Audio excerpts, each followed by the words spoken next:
इस साल में हम पीएम को इनवाइट किया है कि आप आइए, इसको इनागुरेट करिए, हम लोग सब रहेंगे।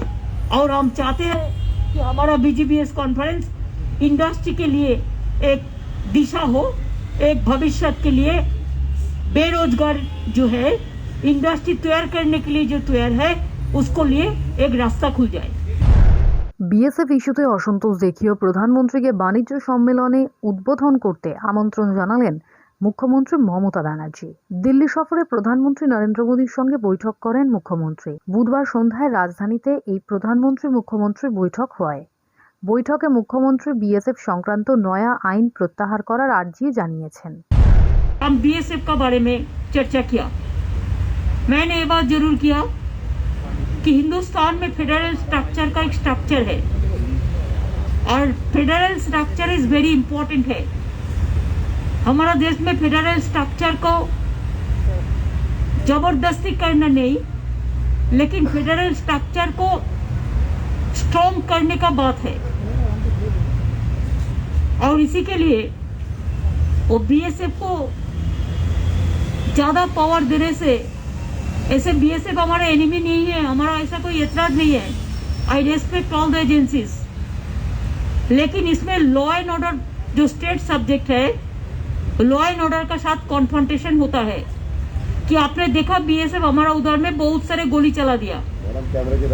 3-4 दिन पहले भी गोली में 3 गरीब जनता को मौत हुआ कुछ बिहार डिस्ट्रिक्ट में।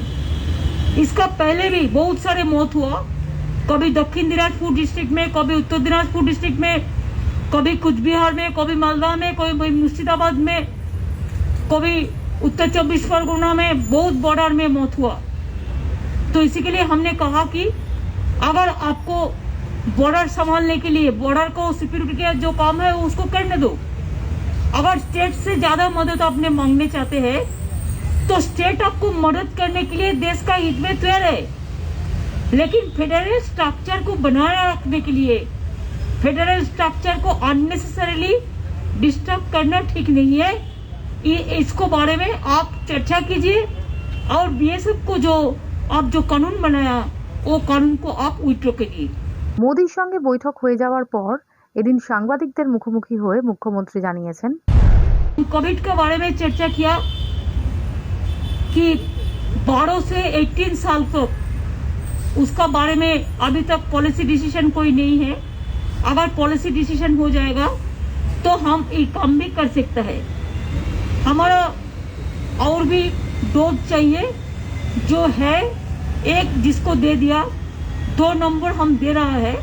हम ऐसे 8.5 कोटी का ज्यादा हमको दिया हो गया है और जो बाकी है वो हम देते हैं।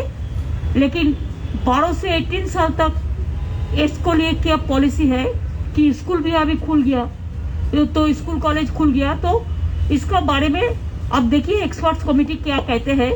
तो please send our covid this vaccination, so there should not be any gap. এদিন মুখ্যমন্ত্রী জানিয়েছেন রাজ্যে জুট শিল্পীরা সমস্যায় রয়েছেন। बंगाल में 82% जूट ग्रोअर्स है। जूट प्रोडक्शन सबसे अच्छा होता है, हमारा बहुत जूट इंडस्ट्री है। लेकिन जूट कॉर्पोरेशन ऑफ इंडिया इसका एक कैप दिया है। वो कैप देने का बाद फार्मर्स लोग जूट बेच नहीं सकते हैं। और इसी में क्या होता है, जो होल्डर है वो जूट को होल्डिंग करके रख के इंडस्ट्री चलाते नहीं है और इंडस्ट्री बंद हो जाता है और इसमें जूट वर्कर अभी बहुत दुख में है। तो इसी के लिए प्राइम मिनिस्टर बोला कि हम तो 100% फेवर में हूँ जूट का। तो हमारा स्टेट गवर्नमेंट का भी यही परसेप्शन है कि हम 100% we are in favour of jute protection and jute utilisation. तो इसी के लिए हमने बोला कि आप जूट कमिश्नर को थोड़ा बोलिए कि इसको नेग्लेक्ट न करके, और जो कैप बनाया जिसमें चासी लोग, किसान लोग खरीद नहीं सकते हैं और उसको माल होर्डिंग हो जाता है और उसको मिनिमम सपोर्ट प्राइस भी नहीं मिलता है। तो इसका बारे में जूट कमिश्नर को बोलने के लिए उन्होंने भी मेरे को कहा कि आप लोग भी एक राउंड टेबल मीटिंग कर लीजिए सबको बुला के। हम बोला हमारा चीफ सेक्रेटरी ऑलरेडी मीटिंग किया है और द स्टेक होल्डर्स का साथ, और भी आप बोलते हैं तो हम जरूर बोलेंगे। এদিন মুখ্যমন্ত্রী জানান ত্রিপুরার হিংসা নিয়ে সবকিছু তিনি প্রধানমন্ত্রীকে জানিয়েছেন। যে ত্রিপুরায় যে ভায়োলেন্স হচ্ছে আপনি দেখুন, এই ভায়োলেন্স কেন হবে। मैं त्रिपुरा को एट्रोसिटीज लेके भी बताया प्राइम मिनिस्टर को, उनको जानकारी के लिए कि त्रिपुरा में जो वायलेंस हो रहा है ये ठीक नहीं हो रहा है। ऐसे इवन साउनी is a very popular star, उसको भी 307 सब अटेम्प्ट टू मर्डर दिया। कोई प्रेस रिपोर्टर भी जाता है उसको भी घर नहीं मिलता है, उसको भी रहने नहीं देता है, क्वारंटाइन में भेज देता है आरटीपीसीआर के नाम पे। ये बात हमको नहीं कहा। তিনি আরও জানান, আগামী 21শে এপ্রিল রাজ্যে বিশ্ব বাংলা বাণিজ্য সম্মেলন অনুষ্ঠিত হতে চলেছে। हमारा जो बीजीबीएस होगा 20-21 अप्रैल में कलकत्ता में, और बीजीबीएस कॉन्फ्रेंस में हम प्राइम मिनिस्टर को इनवाइट किया है टू इनागुरेट द कॉन्फ्रेंस। इसी के लिए कि अभी इंडस्ट्री का हाल बहुत खराब है। दूसरी बात यह है कोविड का सिचुएशन में इंडस्ट्री का हाल बहुत खराब है। तीसरी बात है बहुत सारे देश आएगा कि नहीं आएगा सोचेंगे, लेकिन अगर स्टेट सेंट्रल मिलके इंडस्ट्री इज माई डेस्टिनेशन, अगर हर डिपार्टमेंट गवर्नमेंट ऑफ इंडिया का स्टेट का एक साथ में मिलके कॉन्फ्रेंस कर सकता है, हम खाली बंगाल में नहीं और सारे राज्यों को भी कर सकता है। तो हम तो बीजीबीएस 2 साल नहीं कर पाया कोविड के लिए, इस साल में हम पीएम को इनवाइट किया है कि आप आइए इसको इनागुरेट करिए, हम लोग सब रहेंगे। और हम चाहते हैं कि हमारा बीजीबीएस कॉन्फ्रेंस इंडस्ट्री के लिए एक दिशा हो, एक भविष्य के लिए बेरोजगार जो है इंडस्ट्री तैयार करने के लिए जो तैयार है उसको लिए एक रास्ता खुल जाए। पीएम ने एक्सेप्ट किया है इनविटेशन। কেন্দ্র রাজ্য সমন্বয় রাজ্য তথা গোটা দেশে শিল্প বাণিজ্যের উন্নতিতে একযোগে কাজ করলে ভবিষ্যতের রাস্তা আরও খুলবে বলে মনে করেন বাংলার মুখ্যমন্ত্রী। पॉलिटिकली आपका साथ हम लोग को जो भी डिफरेंस है, पॉलिटिकली डिफरेंसेस रहेगा ही। पॉलिटिकली डिफरेंस, आपका पार्टी का पॉलिटिकल आइडियोलॉजी अलग है, हमारा पार्टी का पॉलिटिकल आइडियोलॉजी अलग है, लेकिन ऐसा ना हो कि हमारा स्टेट सेंटर का रिलेशन इसमें कोई असर पड़े। বৈঠকের পর সাংবাদিক সম্মেলন করে মুখ্যমন্ত্রী জানিয়েছেন, हमारा उधर में बहुत सारे नेचुरल कैलामिटीज हुआ है,